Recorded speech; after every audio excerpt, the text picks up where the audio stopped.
wait for this thing to come through. And I know Deanna just sent it, but sometimes it takes a little while for it to come through. There we go.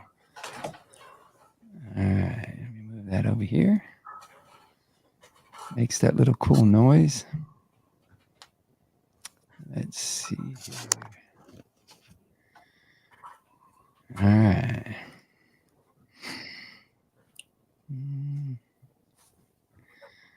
All right. Move this around. I need to move a couple things around too. I just thought while you're saying that. What do you think about your pool, man? For the World Series. Who do we have? I think we have the Connection.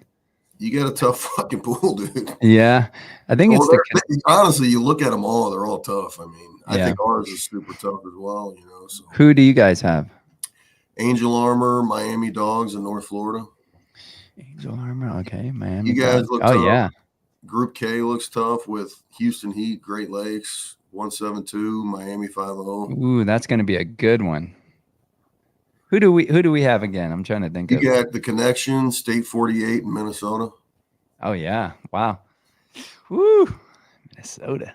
That's a tough one. Yeah, that one with the Heat and all. That's going to be interesting there. Yeah.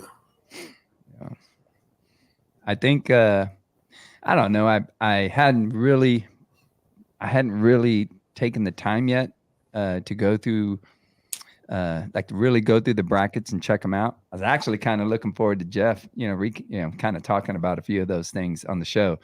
So, but I am going to look at it and, sit down and actually spend some time.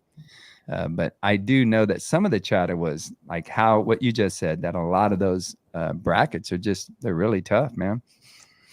I like it that way though, man, because it's just, you get a chance, like in our first year, we got a chance to see, the defending champions. And I think the runner-ups also, like in the next stage of the next bracket or whatever, it's like we saw both of them in our first year, and it was really neat exposure to the level of competition.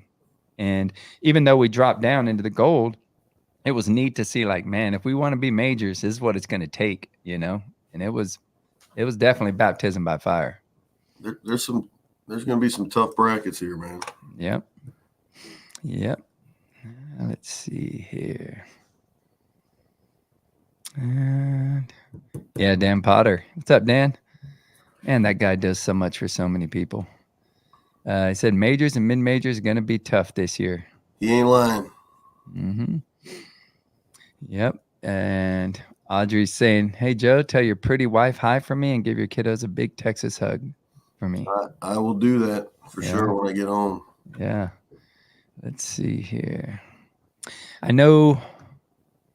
Have you been able to swing those bats? I know I want to talk to Jeff about that here soon. Have I been able to swing the bats that are going to be in Vegas? The Onyx besides our Onyx bats, I have not swung them. Only thing I've swung since Texas Waxahachie was the Keepers of the Peace bat, and we ended up going on and winning that tournament. Actually, the Tyler Timmons Memorial tournament. Is that what it was? Yeah. Oh, all right, that's cool, man. Yep. I didn't know that. Woo.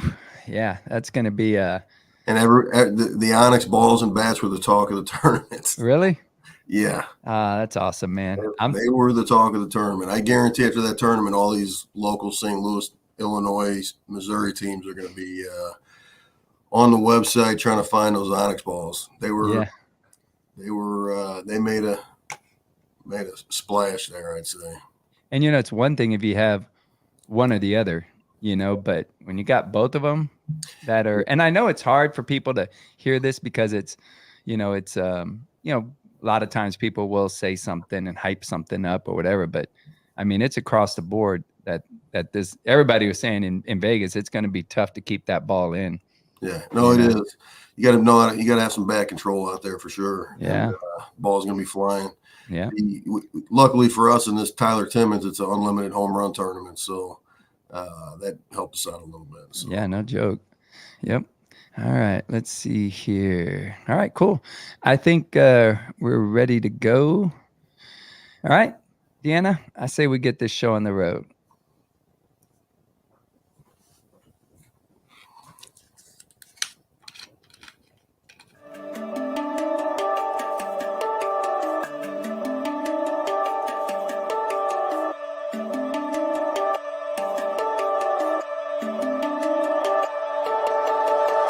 Partner in crime, Joe, joining me again.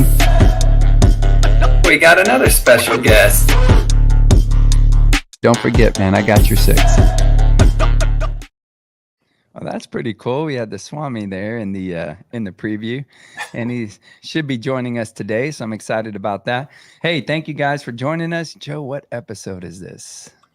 I think it's like 60 something.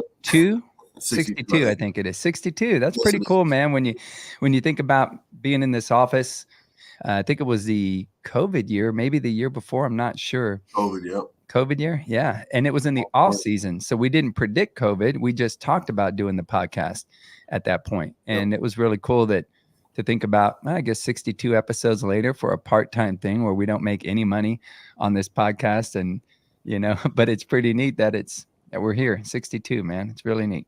I'm happy you're here with me again. Okay. 100%. Yeah, man. Well, hey, this is the Police Softball Podcast, episode 62. I am Trinidad.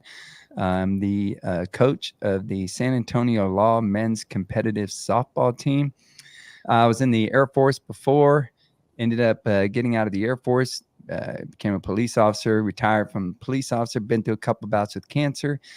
My wife and I are owners of a franchise business called Biotech's Crime and Trauma Scene Cleaning, and I was able to found a nonprofit called Shields for Kids. So I'm very proud of that. In fact, tomorrow, I think it is, we're going to go do a give for a couple of children who lost their mother and now living with their grandmother. They're struggling with food, things of that sort. So we're excited to be able to go deliver some gift cards to a local grocery store here to help them out with food and all. So I'm very proud of our organization. So yeah, that's what that is. Again, I'm the coach of SA Law, our men's competitive softball team.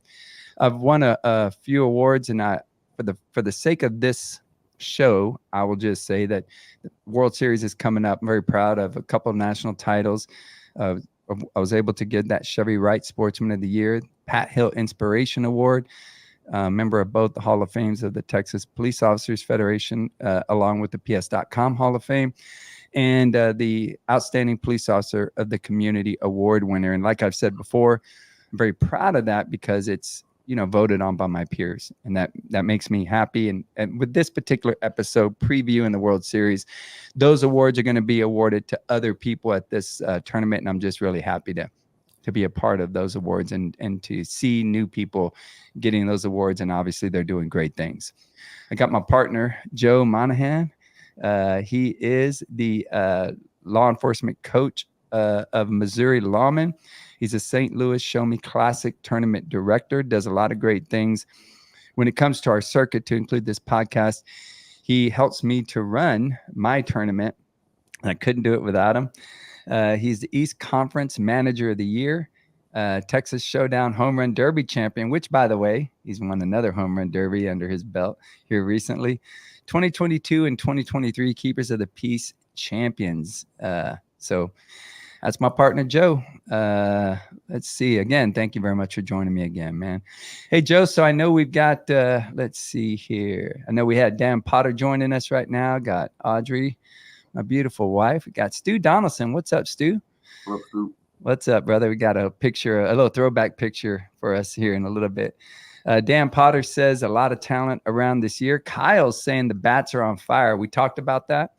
And Kyle's saying that we swung the Bedlams for Nevada Police and Fire game. They swung them at the Nevada Police and Fire games. So that's cool, man. Again, Dan's talking about these Onyx, the balls. Balls are on fire. We talked about that.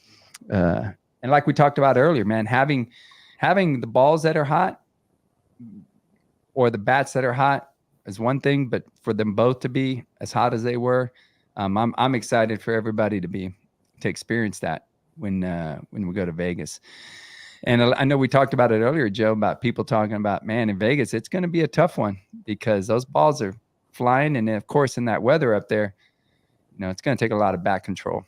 Yep. You got to be able to control the bat. I mean, the ball, like, if the ball is going to be if it's going to be anything like Waxahachie, it's going to be tough to keep it in the park. You got to know how to go backside, everything else. Yeah.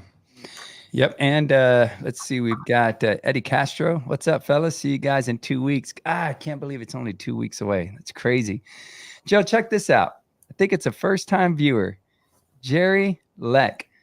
Jerry's the man that called the games out there in Waxahachie. Oh, big Jerry there. Yep. Yeah, man. He took Kevin. Kevin brought him out, and Kevin had to leave. So Jerry took his place and did a great job. So for those of you guys that were at the Keepers of the Peace tournament here in Waxahachie, Jerry's joining us. And Jerry, we really appreciate you not just staying there the whole tournament, basically, but being enthusiastic and didn't ask for anything, man. But we got him a shirt coming to him here soon. So and he was singing karaoke between innings also. Was he? Yeah. I didn't get to hear that. Well, I'll wait for we'll wait and see what happens, but we're hoping that we can get Jerry out again at some tournaments. Kyle says the Onyx balls are the premier choice for senior ball now as well. I can see that, man. Tommy Eldridge joining us. Hey, Trini and Joe. Oh, Tommy. See you guys soon. Looking for it. Travis, hey, man, we're talking about the player of the year there, right? Yeah, congrats, Travis. That's I forgot right. to shoot you a text on that. Yep. And the pools are an absolute gauntlet. No joke, man. I'll tell you what, it is. We're just talking about that. It's going to be some crazy competition. Kevin, what's up, Kevin? Okay. Yeah, man. Perry Carter, thanks for joining us. What's up, brother? And Joe, how was the TX? What is that? How was Texas? Oh, the TX. Oh. Yeah. Okay. Yeah, the TX was good. I was like, how was Texas? We were there. No, he was. He's talking about the Texas whiskey, the bottle of TX. Oh, all right. Very good as usual. So I appreciate that, my man. Very cool. Yeah, man. He's always trying to help out, man. Perry helped out a lot too in this tournament. It was cool. Let's see. We've got. All right. Hey, Joe. So here recently, I thought it was really cool that you represented at what tournament were you at, and wanted to be able to show. Thought it was pretty neat, man. You were repping the Keepers of the Peace shirt along with the Onyx Keepers of the Peace. That weekend in St. Louis, there was 2 tournaments going on. You had one, or the St. Louis area. You had one. It was a suicide awareness tournament that was dedicated to a local guy that had taken his life, and the funds went to his daughter. Then there was that same weekend was the Tyler Timmons Memorial Foundation event, where money was raised for his foundation. And for those who don't know, Tyler Timmons, Midwest Heat. He played on Midwest Heat for several years. He was a pontoon beach officer who was shot and killed in 2021. I think we have a picture. Go ahead. And they've done this event every year since he's been killed. And they raise money for his foundation, and it's it's been a great turnout every year there. So I participated in both events that weekend. And that was where the home run derby was, right? At that tournament. Suicide awareness is where the home run derby. Oh, okay. All right. In that Friday night, and then went and played in the Timmons thing Saturday night, or all day Saturday and Saturday night. We ended up we teamed up some of the Missouri Lawman guys with the Midwest Heat guys, and ended up taking first place in that tournament. All right. Pretty cool. I think we have a collage there of you with it's cool, Deanna.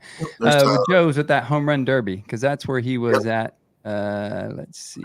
Yeah, there you go. There it is. Yep. Yeah, check it out, man. So I know you were swinging that. I had a few fans out there holding signs for me and everything, rooting me on. They helped me get through to the final round. I ended up hitting 7 in the last 60 seconds. The other guy had 6, so I beat him by 1. Wow. Well, I'll tell you what. When I looked at this picture again, it was cool. You're wearing the shirt and the bat. One of the things I really loved, though, was a poster that one of the guys was holding. And if you check that out, I am a Joe Mana fan. That is my favorite. I absolutely love that, man. Well, maybe I'll get you a shirt that says that, man. I would love it. I've already got it in print, though, just so you know. Okay. That's cool, man. Well, congratulations to you, and it's cool that you're out there supporting like you are. I know with this Keepers of the Peace tournament, for those that weren't there, it was great weather. It was windy. Temperatures were between that 75 to 90 degrees. And even before, so what's going to end up happening, Joe, in this recap is we're going to show a video at the end of our verbal recap. So it'll just highlight everything, you know, the setup, the players party, things of that sort. But we're just going to talk about them right now and then show the video afterwards. So first thing that happened was before we even got to the fields or anything, Dan McIntyre sent me a photo.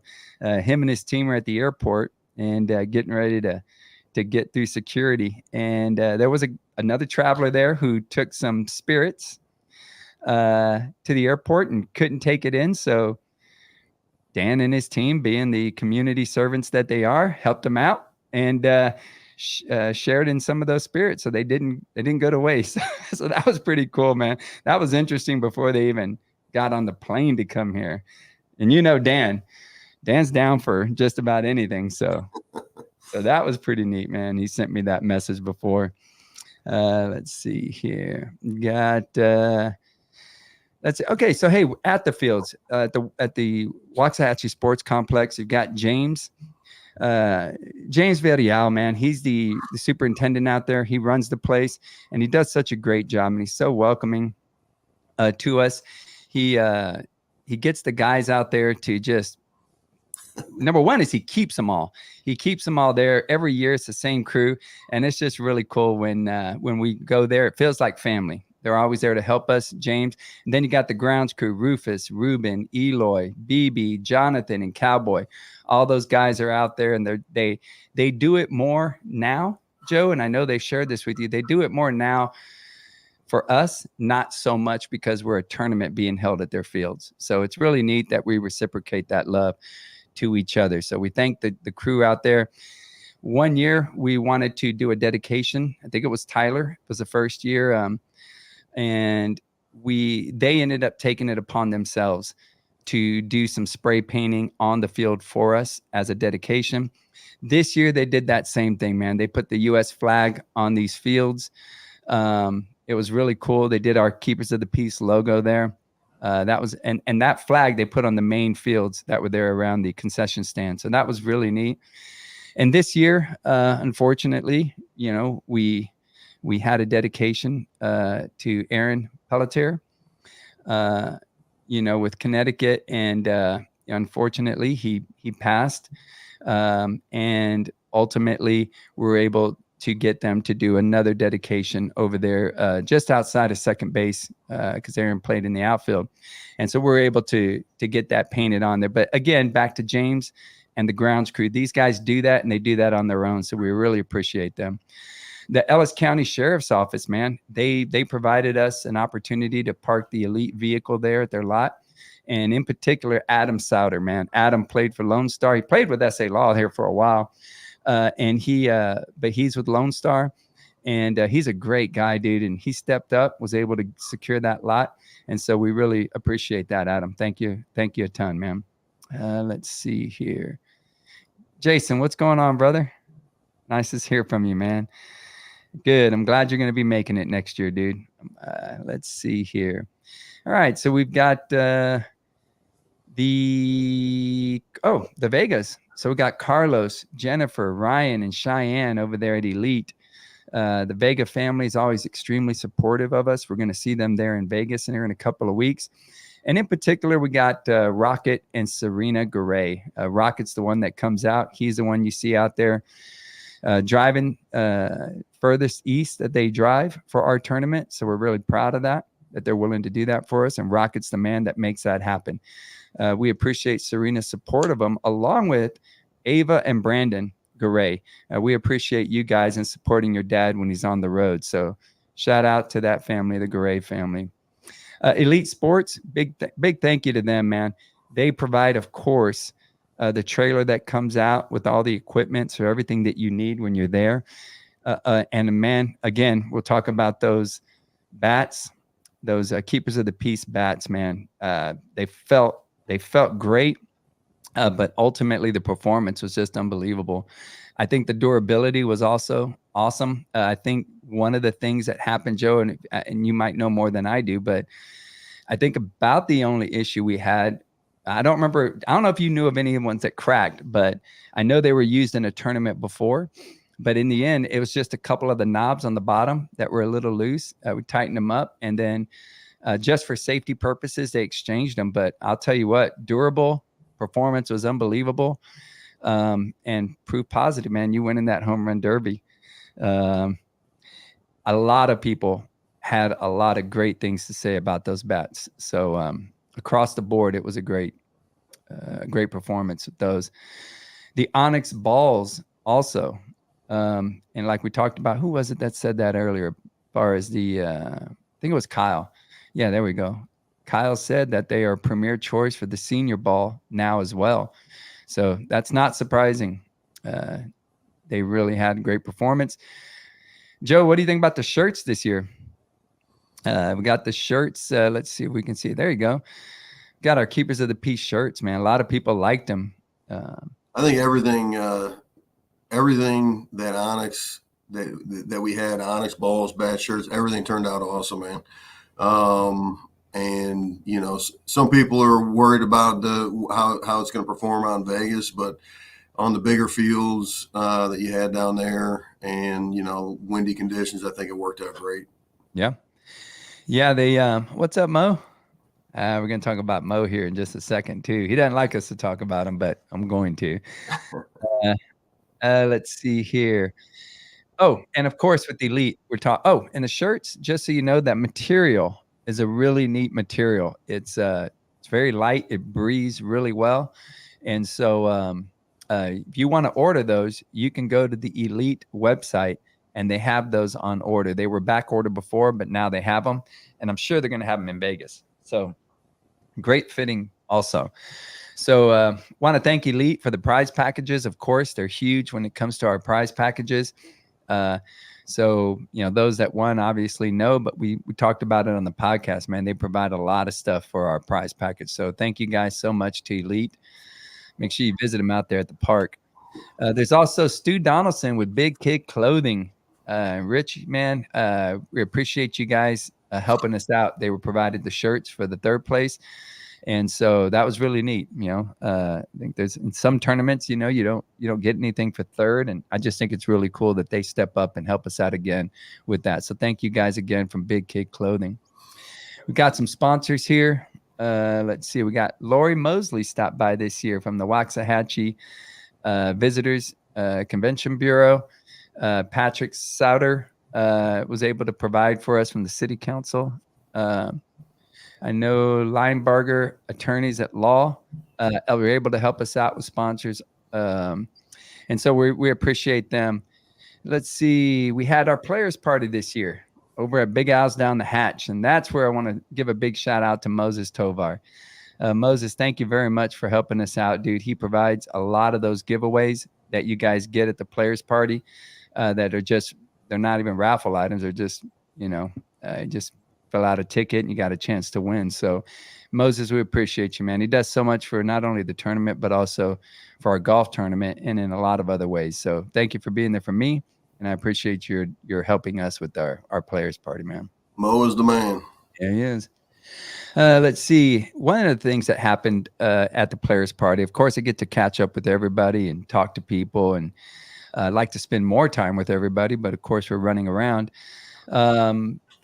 Is Kevin Harrington. So I was able to talk to Kevin, and this year Holly was not able to make it, his wife Holly, and found out that she was, they were anticipating a scan coming up.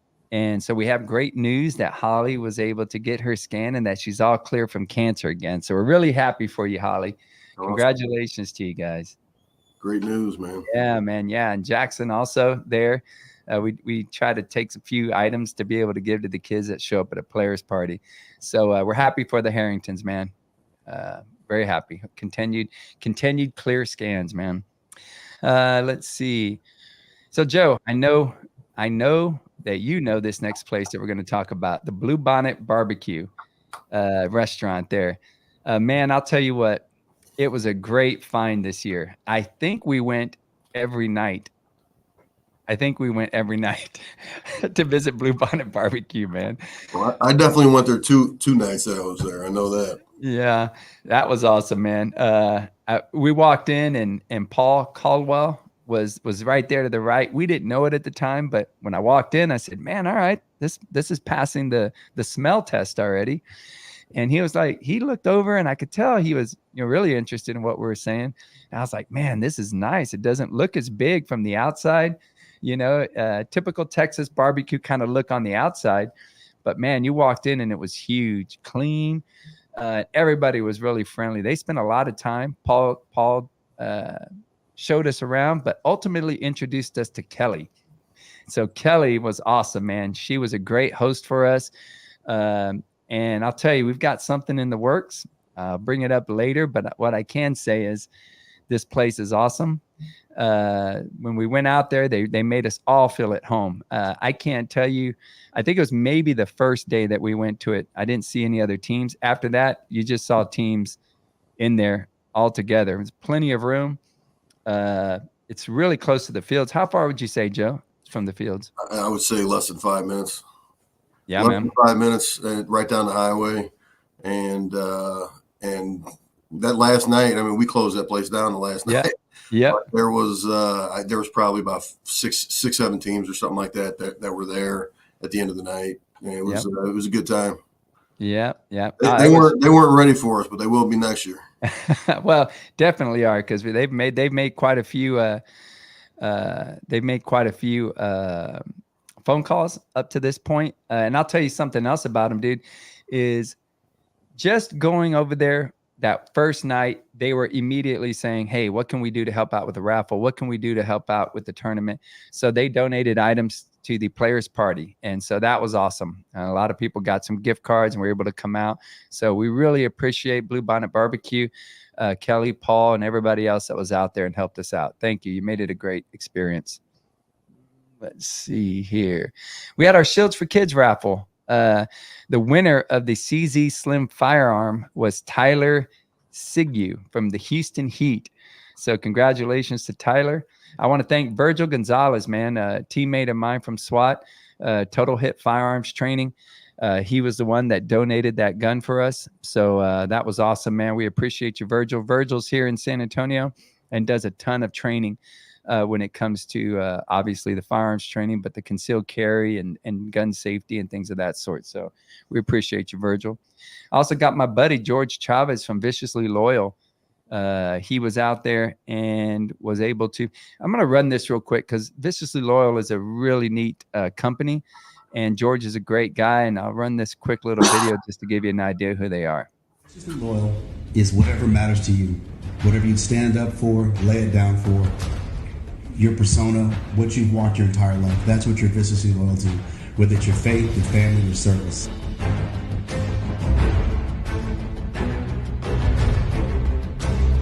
You take care of yourself, physically, mentally, and emotionally, and that dude or woman next to you is going to take care of you. I'm here because I honor you, and I'm here to protect you, and I'm here to help you with this endeavor.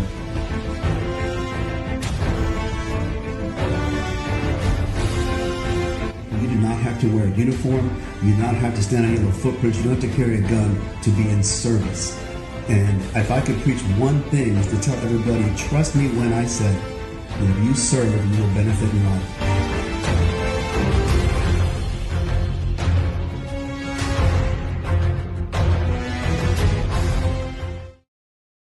Yeah, man, you're going to see more of Viciously Loyal and George Chavez. So I want to give him a shout out. Thank you for coming out and supporting George. We got Amanda Hernandez who came out in the drip bar. So that was awesome for everybody to be able to have that opportunity. She'll be in the video, but she donated a portion of the proceeds back to Shields for Kids. So we really appreciate that, Amanda. Thank you very much for that. It really helps a lot. A lot of people took advantage of her business or booth there, including myself. And it helped out a lot, you know what I mean, especially in the heat. It wasn't too hot this year, but you get, you're running around out there on the turf, you wear down pretty quick. So yep, it definitely helps. Even if you just stay out a little bit late in the evening, and then ultimately, show up the next day, it really takes care of any issues that you have. So Yeah, man. Shane, what's going on, buddy? Let's see here. All right. So, Joe, we're going to do our recap of the round robin and the bracket play. I know we have a team list somewhere. Let's see here. So, Joe, I'll let you take it from here. So we had 18 teams total down in Texas. It was a great turnout. Typically in the tournaments, at least the ones that I've been involved in, there's always one or two upsets and, games that go a certain way that you would normally think are going to go that way. But for some reason, this tournament seemed like it was like over the top with how many, close games, upsets, all that thing that were going on, especially in pool play. So we split it up into pools, and just to rattle off some of these scores that I have here, there was one Great Lakes and New York Express. New York Express is a new team on the circuit. They played in a couple tournaments. I think they played out in New York, and then Waxahachie was the second tournament they played in. And, Great Lakes beat them 20-18. So you had a great close game right there. NYPD Finest, another New York team, got a big win against you guys in 33-24. Guys are amazing, man. And it's South Texas, which is South Texas and NYPD's Finest. They're both in the gold division out in Vegas. To me, though, those two teams are about as solid as they come. They had some great games down in Texas, man. South Texas lost to Minnesota 24-22. They ended up putting it on the Utah-Sin City combo 36-15. And, that Utah-Sin City combo is a great team. And to beat them by 20 plus is pretty amazing. Midwest Heat, they came out and they had a great game against Minnesota, beat them 38-22. Minnesota or Utah-Sin City, we were just talking about them being a great team, lost that one to Texas, but turned around their next game and beat Minnesota 20-19. Another very close game with a new team on the circuit, the New York Express versus Houston Heat. Houston Heat ended up second place in the major bracket. New York Express lost to them 27-26. So, there's a lot of high-scoring, close games throughout the entire pool play, and games that could have went either way and came down to the last half inning a lot of the times. A lot of high-scoring games, like we talked, man, the ball was flying, and that equaled a lot of runs, obviously. So, but there's a lot of high-scoring, close games, and some that went ways that you wouldn't have guessed going into it. So in the end, we had ended up with 8 majors teams after pool play, and then 10 gold bracket teams.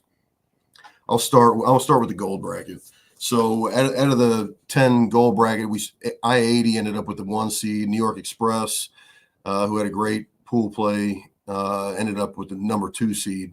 So they, Minnesota is the one team that kind of typically, they're always a top level team in the circuit, and they just didn't have a great day the first day of the tournament in pool play, and that they ended up down in the gold bracket for this tournament, and that happens sometimes. And Minnesota, their first game was against Midwest Heat. Midwest Heat had beat them by 16 in pool play, and Midwest Heat came out and beat them by 5 in the first game of the gold bracket, knocking them down to the losers half of the bracket. So Midwest Heat had a great few games in a row there, and Minnesota was struggling that first day. Come back the second day in gold, it was a different story for Minnesota. They rattled off 6 wins in a row, which is tough to do in any level. And when you're playing back to back to back to back, you're playing that many. You got guys getting hurt and everything else. And they were able to rattle off 6 wins in a row and ultimately end up taking down that gold bracket. And they beat some teams that played their butts off. You had Lone Star and New York Express. That game there were 70 runs scored in that game. And Lone Star came out on top, and they ended up in third place. They lost to Minnesota, took third. But New York Express, man, they're a solid team. You're going to see, I think, they're going to turn some heads in the gold bracket. NYPD's Finest is going to turn some heads in the gold bracket. South Texas Gunslingers, who made the majors bracket, is going to turn some heads in the gold division as well. Real quickly, I'll tell you on the with the couple of things on that is Lone Star. Just so you know, like the day before the tournament, maybe even before that, they, unfortunately we had an officer, a fallen officer there in Dallas, and their members not had to, but, wanted to go to the funeral, ultimately were participating in it.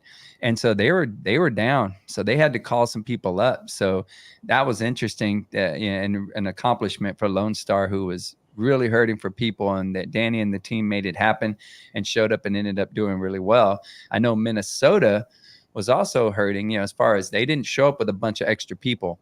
So I know that it took them a little while to get going, but I know that team, and sometimes issues come up with maybe, this team maybe held off a little, but whatever. Minnesota's not like that. And so they just, like you said, had a bad tournament at the beginning. Yeah, and then ultimately, it's happened to you guys. I know that. It's just that's the way it goes sometimes. Yeah, man. Real quickly though, Minnesota, pretty neat trivia, is the first team to win a championship in both divisions at our tournament. So that's pretty cool, man. I didn't know that. Jake advised me of that, so that was a neat little trivia. That's what they were going for. Now I get it. One more thing about that gold bracket, man. So MDF had a super tough pool play, some great games, but they ended up, on the losing side of all their pool play games. They get into the gold bracket as one of the lowest seeds in the gold bracket and ended up rattling off 4 straight wins. I mean, they were kicking ass in double elimination, knocking off Texas, I-80, Midwest Heat, Lone Star, and then finally running into Minnesota. And by that point, they had some big injuries as well, and were shorthanded by that point in the tournament. And they when those guys are on, man, I'm telling you that they're going to make some noise, I think, in gold again this year as well in Vegas. Yep. So, but congratulations to Minnesota on their win, and it was a tale of 2 days for them. First day, they didn't look like Minnesota. Second day, they did. So yeah, that was awesome, man. And I know that we see a comment here, and I know it applied to the next bracket also, but Dan said that he heard the wind was blowing out, and you are 100% right, Dan. On one field, the wind was freaking howling, but on 3 of the other fields that were taking place during the tournament, that wind was not going out. And on one, I think maybe even 2 of them, it was almost coming straight in. It was tough to hit one out of there. And again, the combination of the bats and the balls from Elite, with Onyx, amazing.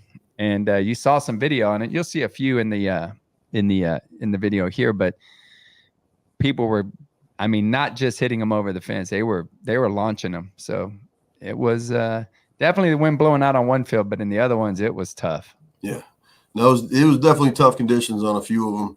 If you weren't cutting it through the wind, and it would hang up there. It made it tough on the fielders though too, because there was a ball. I remember there was an infield pop up to the shortstop. It might have been in our game versus you. Mm-hmm. Our shortstop calls ball, and then the wind's taking it. Second baseman calls ball, and then by the time it comes down, it lands in front of the first baseman. It's like, that was just, the wind was crazy. It was probably blowing like 40 miles an hour. I'd say it was bad. It was crazy. It was bad, but it was cool. It was neat, man. A lot of high scoring games, even with the wind. So as a credit to the teams and their back control and their ability to hit them out also. All right. So we're going to majors now. Yeah. Getting into the majors bracket. Cool. So we ended up with 8 teams in the majors bracket, a couple surprises, I think. Number one surprise, somehow we ended up with the 1 seed. Great Lakes 2 seed, that's no surprise. Connection 3 seed, no surprise. A couple of them, I think, you got NYPD Finest and you have South Texas. Those 2 teams ended up with the 5 and 7 seed in the majors bracket.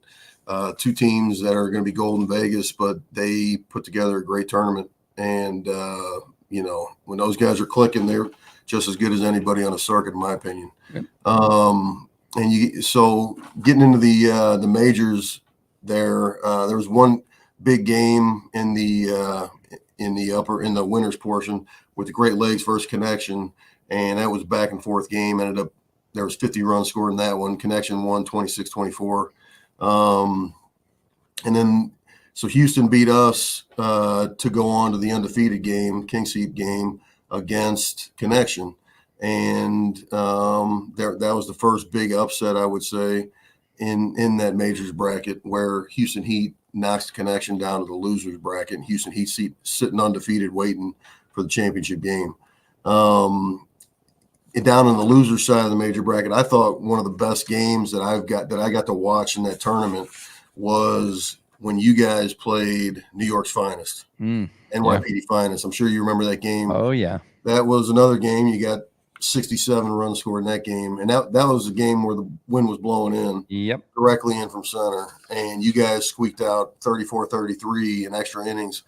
And I remember just watching that. You guys were down 9 in the last inning, and I believe you were down 9 with 1 out, and ended up rallying somehow, and making that comeback. Yeah. And that's hard to do, man, especially in those conditions with that wind blowing in, and watching you guys do what you did was pretty amazing. I thought in that game, making that comeback, and NYPD finest had you by 9 going in.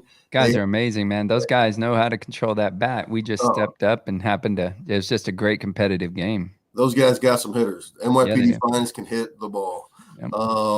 Going on and continuing in that losers portion of the major bracket, South Texas ended up beating both Utah Metro and Great Lakes, knocking both of them out of the tournament to face you guys, to face SA Law, which that was another very close game, back and forth, and you guys ended up on the winning side of that one. South Texas just had a great tournament overall that I saw, and to knock off a team like Great Lakes that'll tell you right there what kind of tournament they had. Then you guys went on to face Connection. This was another unbelievable game that I got to watch, and this is another one that went to extra innings, and this was another one that was back and forth the whole time, and it was just great softball. And unfortunately for you guys, Connection,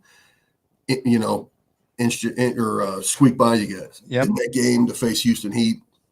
They go on to double dip Houston Heat in some very close games as well, and take down the championship. And congratulations to the Connection. Congratulations to Houston Heat on the great finish. Second in that bracket is still a hell of a finish. So, and teams like South Texas and NYPD finest had some unbelievable games in the major side. So congratulations to everybody, and appreciate everyone taking a trip and getting down there and participating and taking part in this awesome tournament. Yeah, man. It was to me, from my memory, in this particular tournament, it was one of the most competitive tournaments that there was that at least at our tournament that I've seen. It was just a bunch of high scores, a bunch of close games. And so I was very happy with it, man. It was very cool. Like I said in the beginning, man, I don't know how many games came down to the last half inning or the last inning. Yeah. It was just amazing. Just like you said, the competition, just the quality of the games as far as, lack of, there was a couple blowouts and stuff like that, but those are very few and far between in this tournament. So, yeah. Yeah. Well, I appreciate you running that down, Joe. I know I won't remember all of that, so thank you very much for running that down. We're going to go ahead and play the video. It kind of just recaps everything that we had. I will say that, my buddy Chad and my wife weren't able to attend this year, so you didn't get, they're key components to what we do out there. So the pictures, the videos weren't as many as normal, but in the end, we created this video, and I hope you all enjoy it.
thoughts, man?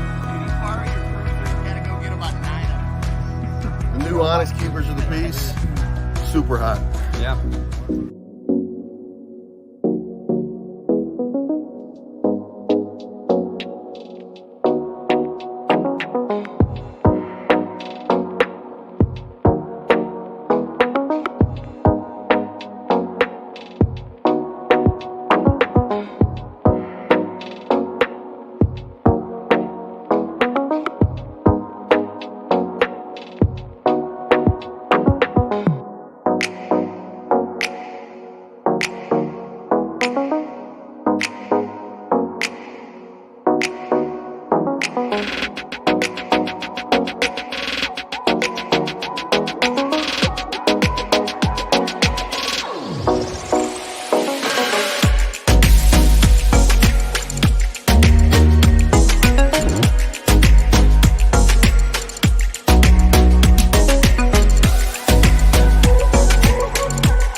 That was a lot. Nice video, man. That was pretty cool. I want to give a big shout out to Deanna and Joyce, for going out there and doing the work that they did. And thankfully, Deanna was able to go around and snap a few pictures, and they were able to collect some pictures from some of the teams. So anyway, it's a pretty cool recap video.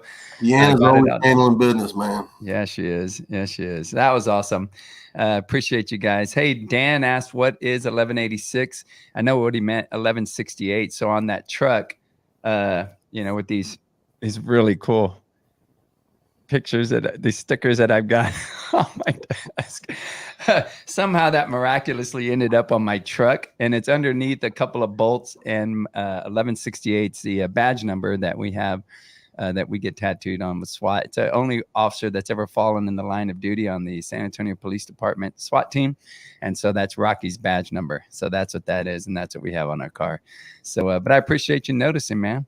Cool. Well, hey, that was our recap of the Keepers of the Peace National Softball Championships. I know once Vegas is done and we're done with the World Series, do a little recap on that and then announce some tournaments. And so yeah. I appreciate you helping me out, Joe. Wouldn't have been the same without you and the crew. So I'm there every year, man. Yeah, man. Thank you very much. All right. So now we're going to go on with our special guest. We've got our special guest joining us today. You guys know him. You love him. The Swami is joining us. So Swami, what's going on, brother? All right. Hey guys. What's up, brother? All right, Swami, thank you for joining us again, man. We're so excited to be able to highlight the preview of the World Series, the biggest tournament, the stage of police softball.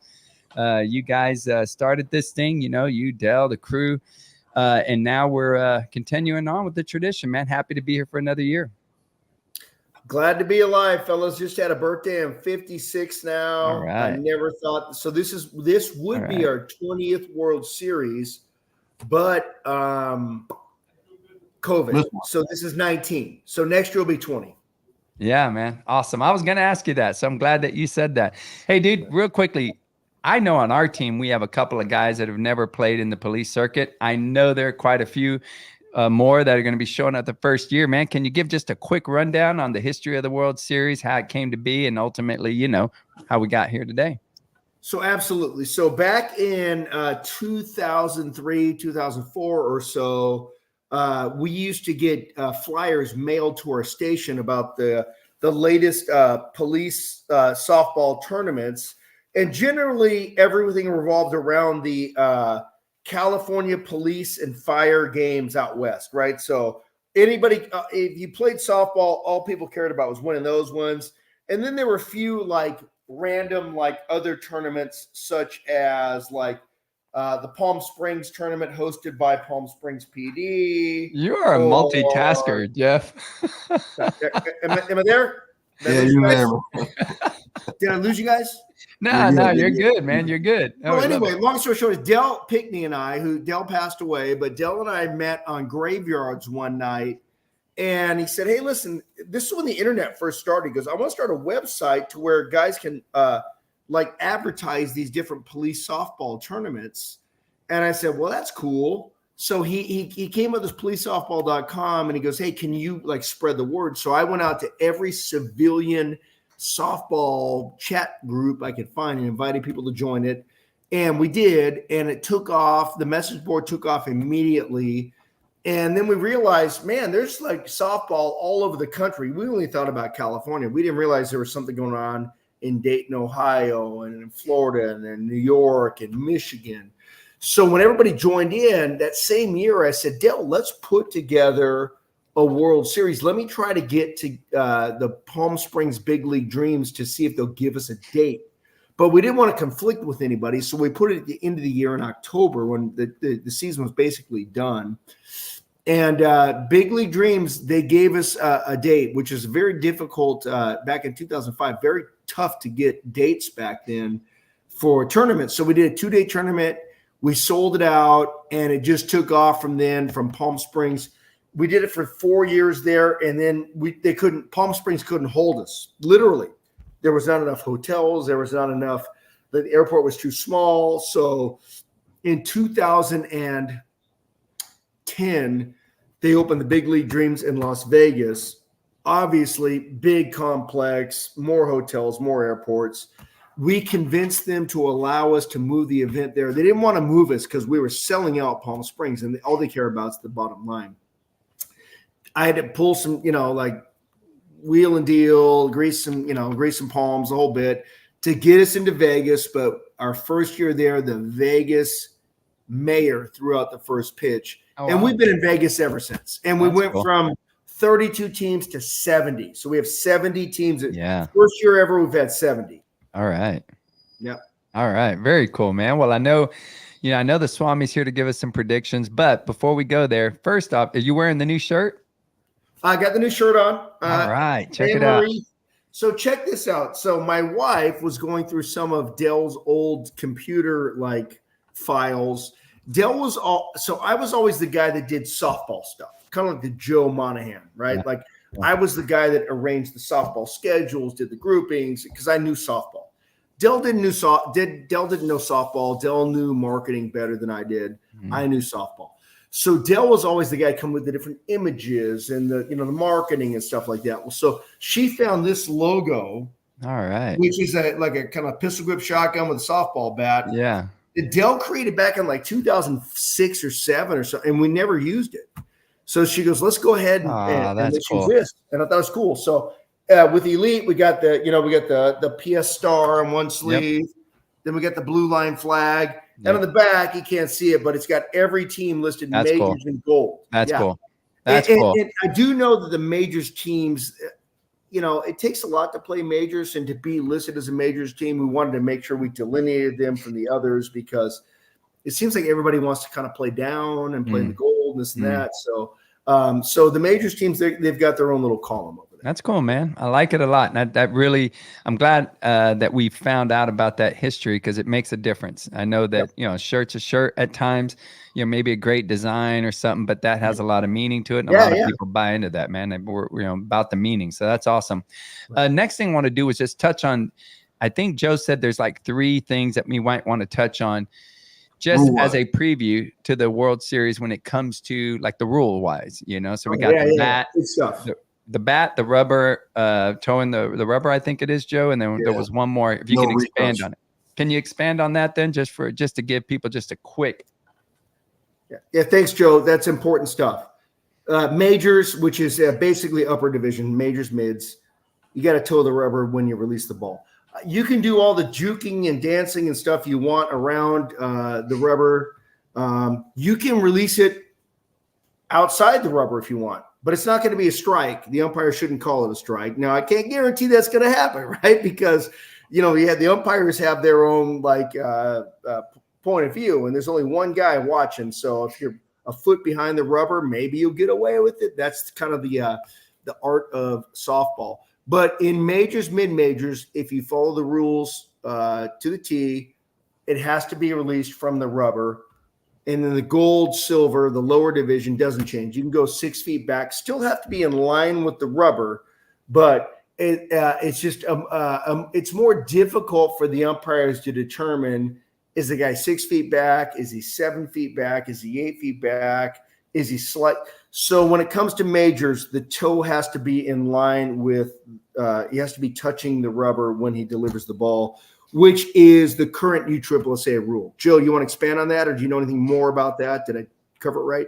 No, you covered it perfect. So basically, you just have to, upon release of the ball, you have to be in contact with the rubber. That's the rule. And like you said, I mean, you may get away with a few inches here or there, but most likely, if you're off 2-3 foot, you're going to and the ball goes right over the plate and lands for a strike, they're not going to call it a strike. So, and I'm going to preach to the choir here. If you're playing majors, you already know this. But if the guy's a foot out to the outside, don't swing at it. The umpires, this is not rec ball. The umpire's not going to say, oh, illegally delivered pitch or anything like that. So, which is kind of the art of the game, right? So some guy might be an inch or two, right? So now, which I kind of like that, right? So it's like, you got to make the decision. Do I think the umpire is going to follow this or not? The bottom line is, though, we don't want to argue with the umpires. So you just got to trust that umpire is calling it, that he knows the rules.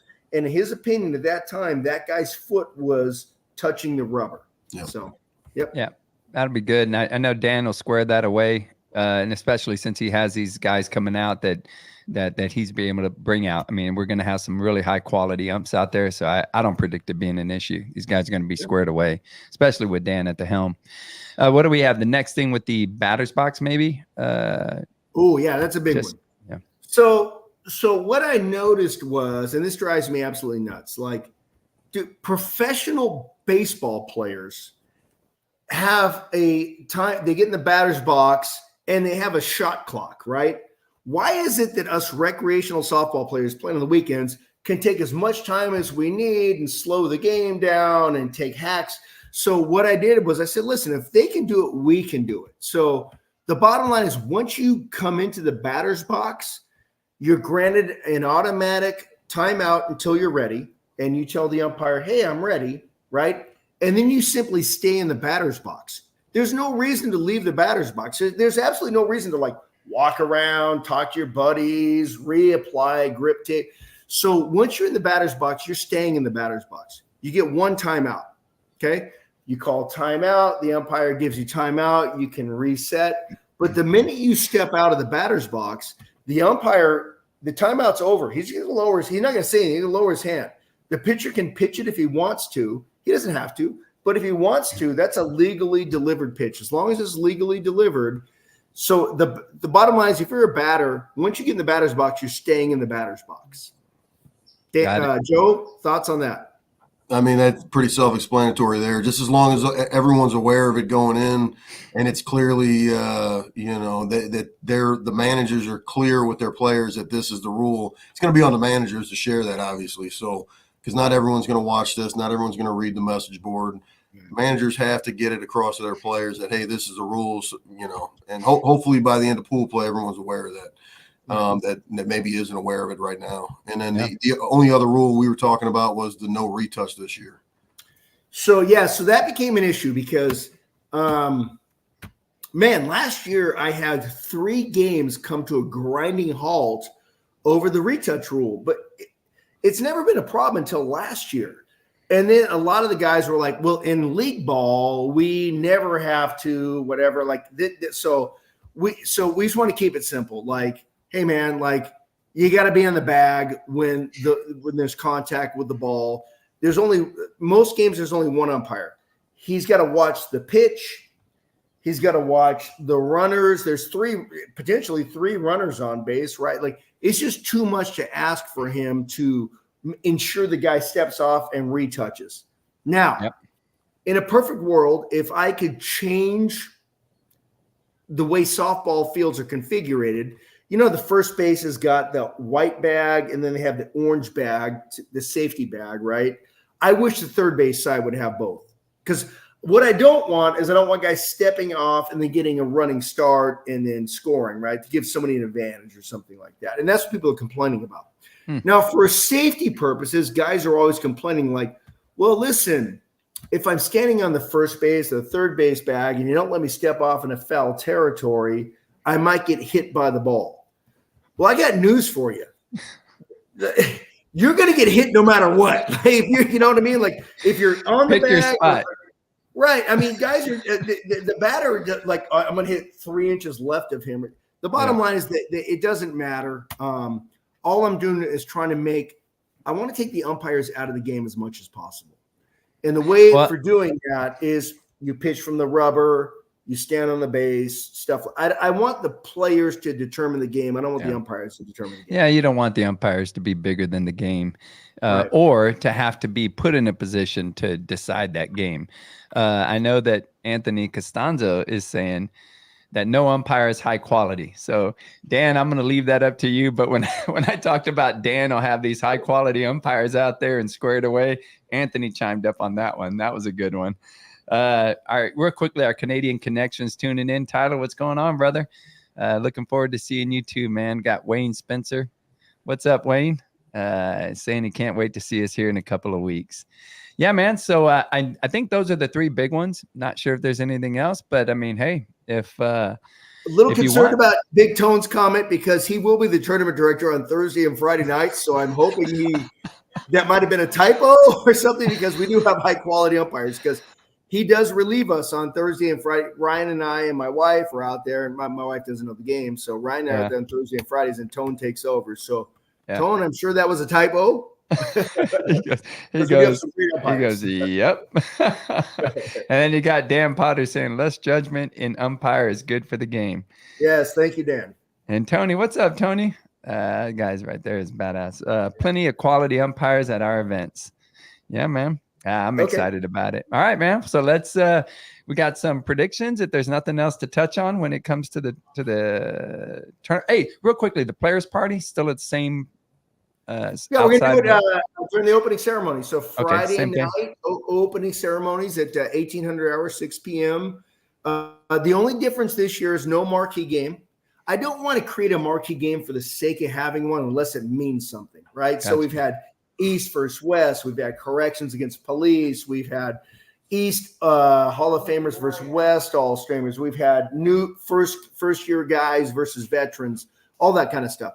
That's so cool. This year, I couldn't come up with anything the 19th year that was really worth delaying the event any. Next year is going to be a big deal because next year's World Series 20. So we're going to have a great marquee game next year. That's awesome. We're still having the opening ceremony. We'll still have the home run derby, the Hall of Fame inductions, the end of the year awards and stuff like that.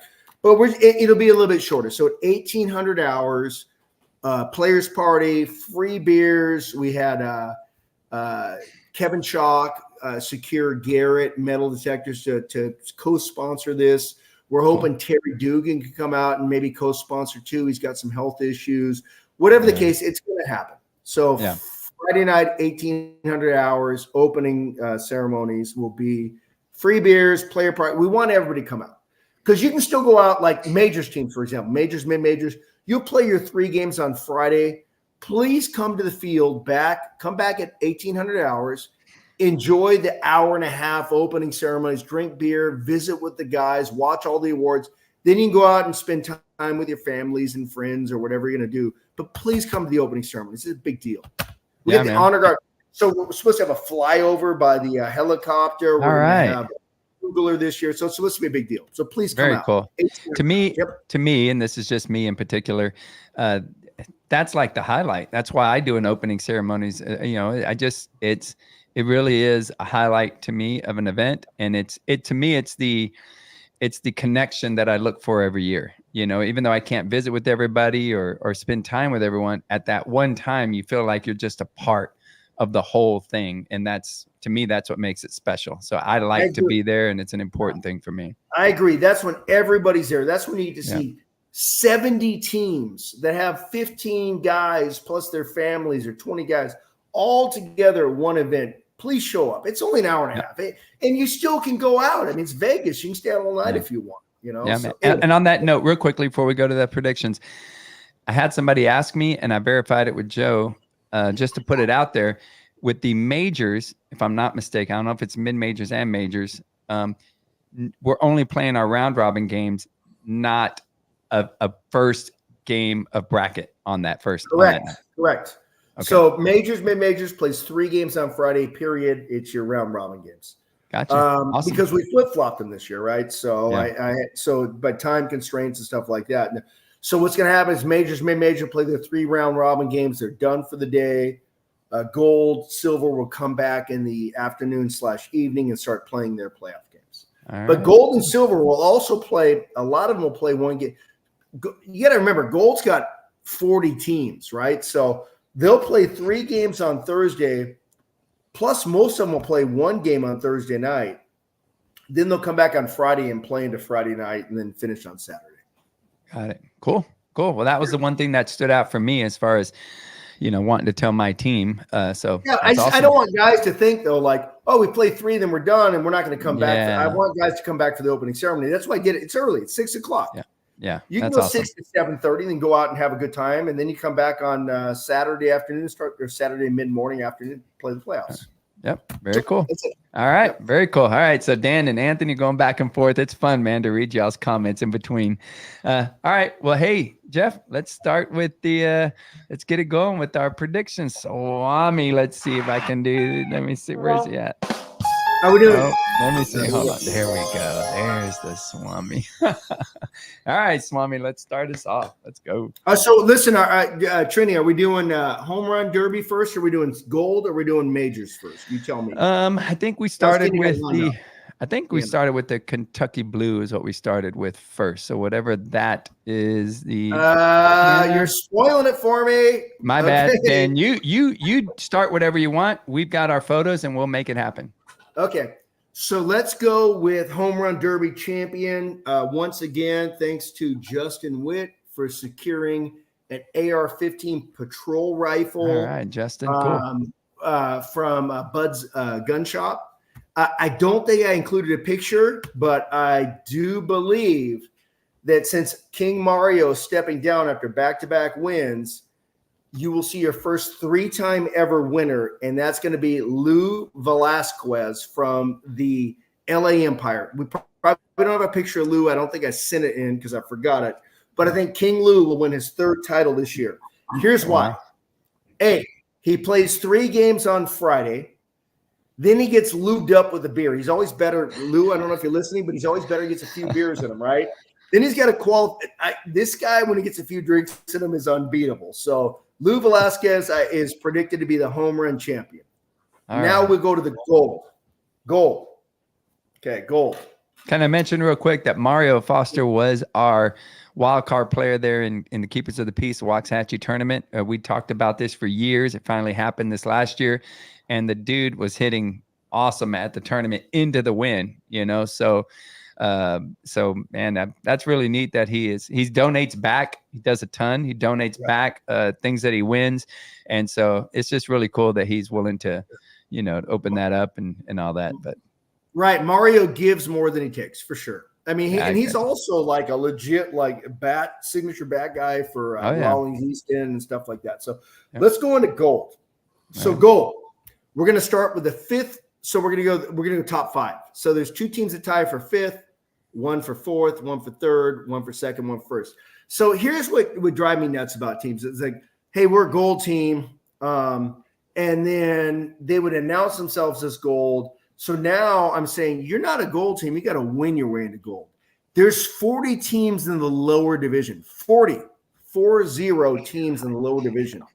Only 16 make gold. So now you can't just say you're gold. You got to earn your way into gold, right? And to do that through the round robin. Of course, I construct the brackets based on the rankings. And, I'm not going to load up one bracket or one round robin group with the top 4 teams. So you play 3 round robin games, and there's only 16 teams that go to gold. So gold, the Swami ball predicts that tied for 5th place will be the only California team, which is rare. The only California team to crack the top 5 will be a team that has won 2 gold tournaments in the West Coast already this year, and they're called NorCal Reloaded. So we have a photo of them. We should. There they are. All right. So we got Reloaded tied for 5th. So that means they're gonna crack the top 16 and finish tied for 5th.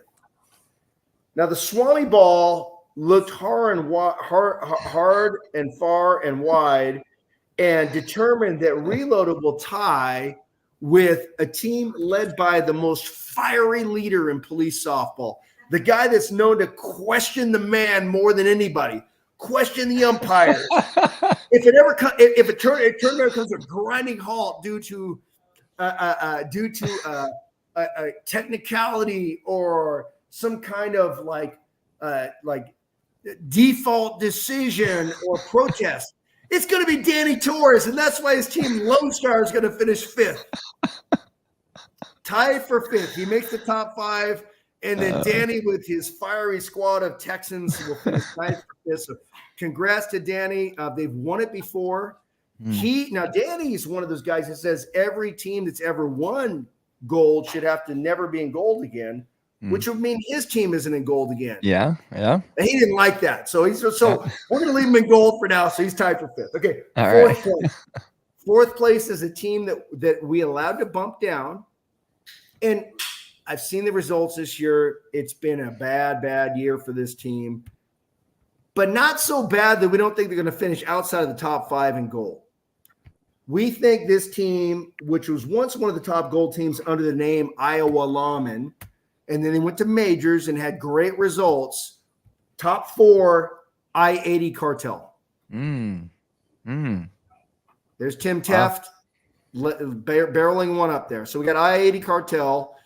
Even though they're not as strong as they normally were, they'll be fine in gold. They're always tough. Yeah. Now you're talking top 3. Top 3 is where, like, if you crack the top 3, you had a great tournament, especially with 40 teams involved. This team has been accused of sandbagging earlier in the year by other teams. You guys have seen him. You've mentioned him. New York PD's finest. Swami Ball has them in the 3rd. Yep, that's them. Super good team. This might be their last year in gold. If they win majors, it's not a big surprise, but the Swami Ball has them in 3rd place. Wow. Trini, we're coming back to your state for 2nd place. The best gold team in Texas is not Danny and the Lone Star team. According to the Swami Ball, it's a new team. They formed last year by the name of the South Texas Gunslingers. Yep. Those guys are fiery, man. These guys, you know well. Oh, yeah. Yeah, they're fiery, man. They got a great squad. Okay. All right. They're coming after you, Trini. They want. Oh, man. So South Texas is coming after the Texas is the hotbed right now, by the way. They got a lot of guys, led by Jude Patterson. He used to play with us, won it when we were in the World Series. I don't remember what year. I think it was 16. And Jude was playing with us, branched off and is a higher ranking person over there with the Border Patrol and is able to recruit, man. And he's doing a great job. So, yeah. They're going to be a lot of Border Patrol guys and a lot of dudes from police agencies in South Texas and stuff like that. So they're going to be good. Those last 2 teams you just mentioned, their top half of their lineup hit the shit out of the ball. Those top halves of both of those teams' lineup can hit really well. Oh, yeah. So those teams I just mentioned, they better not be used to getting. I mean, they better take advantage of the gold now because they're majors teams come next year. It'll be hard to argue. It'll be hard to argue anything other than that with the way they're performing. Number 1. Anybody have a guess? Joe, do you have a guess? My guess would be MDF. Negative. So the Swami Ball says that MDF's a little older. They lost too many good guys. They lost their top hitter to the Great Lakes. They lost their pitcher Pancake. MDF did not make the top 5. You know who did? From Florida, 305 Elite. Sleeper team. Look out for these guys. These guys are legit. Oh, wow. Look at them. They're young. They're athletic. These guys are the future of police softball. Oh, wow. Look for them to win the gold division. Holy smokes. I don't know if I've had an opportunity to see them play. Don't remember, but that's cool. It's neat that you're saying that. They are the Florida version of South Texas, right? A team that came out of nowhere, new young guys burst onto the scene. They know the game. They're athletic. They play well. Look for 305 Elite to be, according to the Swami Ball, the sleeper team to win gold. Well, you're right. They don't look like they have to get there early to stretch or put Bengay on or anything. They look like they can just walk into the park and they're going to be all right. As opposed to us, we're rolling. We're doing everything out there. Those guys look like athletes, right? Look at them. They're all studs. So, and they're out of Florida, and they're going to be. So look for them to win the whole thing. So and they're all tan. When you're ready, we can move on to majors. And then after major, so I'm not doing mid majors, or the Swami Ball's not doing mid majors or silver, simply because it's too difficult to predict who's going to drop out of the round. So we're just doing the 2 big ones, and whoever drops down, drops down. But I will say that the Swami will remind the Swami to give predictions on the difference of majors, mid majors, gold, and silver at the end. Okay, got it, Dan. If you don't mind.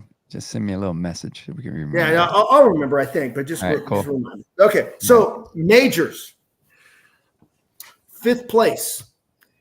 And this one, my hat always has it. My wife said my hat's on it. So majors we have in 5th place, tied for 5th, is the best up-and-coming team out of the West Coast, Sac Razorbacks. People dismiss this team because the old Sac Razorbacks were always a gold team. These guys are studs. These guys, so they're 305 Elite plus. So 305 Elite's a bunch of young dudes that want to play the game. These guys are all college baseball players that are getting better every year. Wow. They will be eventual World Series champions in the Swami's projections. They'll be eventually. It ain't this year, but they can do it. They got no holes. They got no weaknesses. Maybe keeping the ball in the park is going to be a problem for them, and that'll keep them out of the top 4 or whatever like that. But they're a complete team. So Sac Razorbacks in 5th. But remember, they got to earn their way in there. So the one thing occasionally they'll have a bad round robin, and that could keep them out of majors. So they're in a tough. Who they got? Let me look real here quick. So they got Chicago Metro, the Brotherhood, and Kentucky Blue. They're going to need to win 2 of those games to get into majors. So, did they beat them? Maybe. The Brotherhood, did they beat them? Maybe. Kentucky Blue, did they beat them? I'm not sure. But the Swami Ball says they get 2 out of 3 of those. So they go 2-1 and they go to majors. So they're in 5th. All right. Tied for 5th with them will be a combo team. And normally the Swami Ball doesn't like the combo teams that combo at the last minute, but there's just too much talent between Nassau and Max Elite. So Nassau and Max Elite with the 2, I mean, you're talking about the 2 honoriest pitchers in softball. I mean, you got Craig Sears and you got Butch Crozier. Those 2 guys, if you even hit it like within an eyelash of those guys, you're going to pay for it. So, really, I mean, these guys, if you take the best, and I'm assuming that we're going to get the best of Nassau and the best of Max Elite. That's going to be tough to beat, even if they haven't played together. So, top 5 for those guys. Yep, that's cool. 4th place. Okay, no team has given me more grief this year than the Connection. But I got them in 4th. So my apologies. I'm sure that they're going to be offended by this and this. But the bottom line is, if you don't play all year and you play one tournament, at night, man. I know. If you play one tournament a year and it's only against gold teams and you win it, you don't deserve to be ranked. Now, if you go to Waxahachie and you win it, absolutely, you deserve to be in the top. So that's why, what are they, ranked 3rd or something like that over? They deserve it. They're that good of a team. Yeah. They did lose one of their top power hitters and they lost their team leader. But 4th place is very reasonable for these guys. If they win it, the Swami Ball's not gonna you're not gonna cry or anything like that. Yeah. But so they're in the top 4. All right. So that's 4th is the Connection. Yeah. Did we already put the picture up there? Did I mention? Yes. Yeah. Okay. 3rd place. This is going to be a surprise, Joe. This is going to catch you off guard here, because apparently the Swami is favoring the West Conference teams. But you know who's in 2nd or 3rd place? 3rd, outside the top 2, LAPD Blue. LAPD Blue is going to have their best lineup they've ever had. Wow. I've seen the roster. They've got everybody.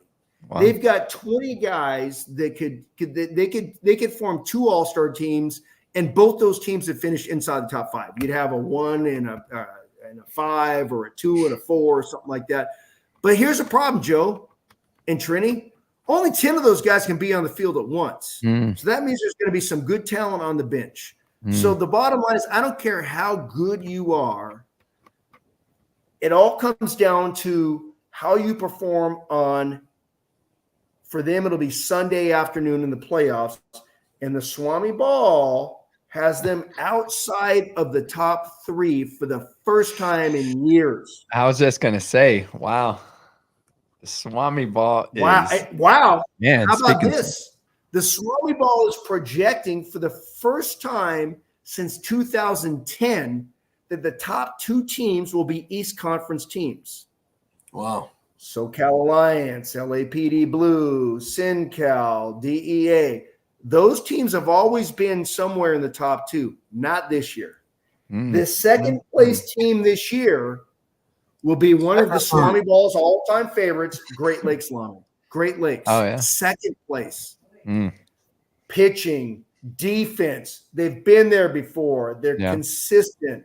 They got all their guys. I'll tell you what, ultimately I said I want to circle back around on what makes the difference of gold, majors, whatever. But I'm going to talk about them specifically. They're in second place, finishing second again. It's no disrespect to this team. If you make the top 5 out of the top 70 cop teams, then you're good, right? Yeah. But they're going to fall. And the team they're going to fall to is the biggest upset the Swami Ball's ever projected. Oh, my goodness.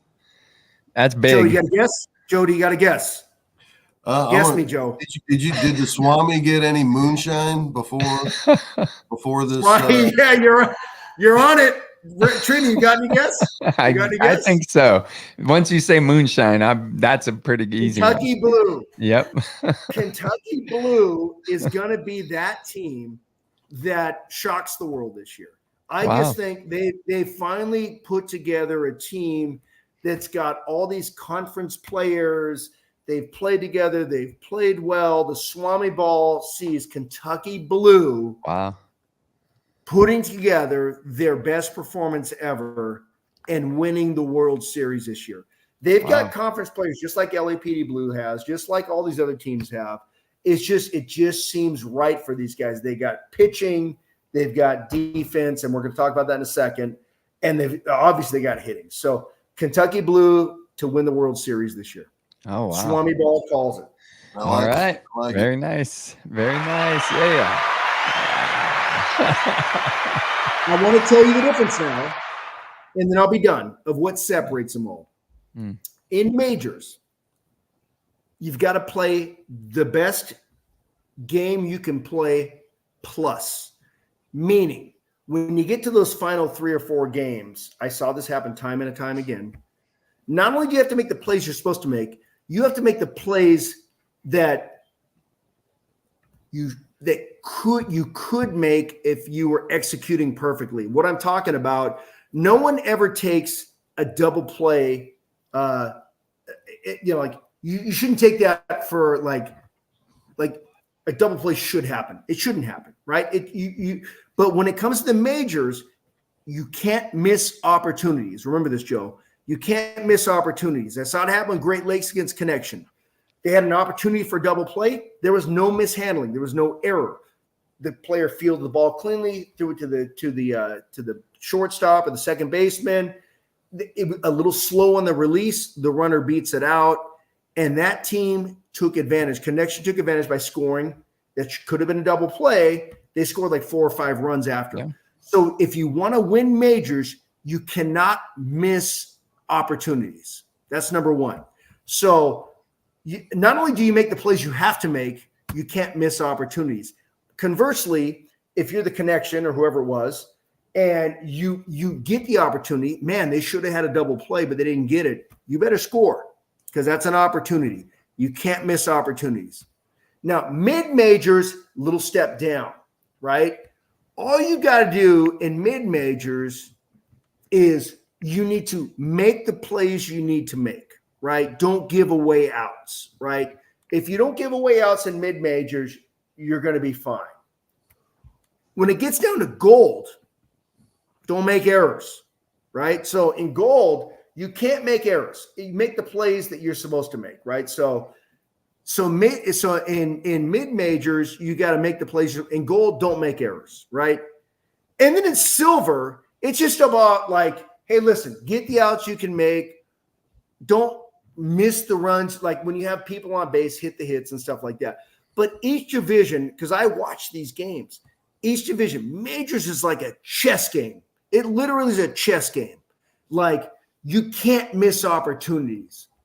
Mid-majors, it's like chess junior in the fact, like, hey, maybe you don't turn the double play, but you got an out. That's fine. Gold, okay, it's like checkers. Don't make any errors, right? And then when you get to silver, it's like, okay, well, just, you're playing softball, like you'll get it back. But whatever the case is, the higher you get, the higher the stakes on every play.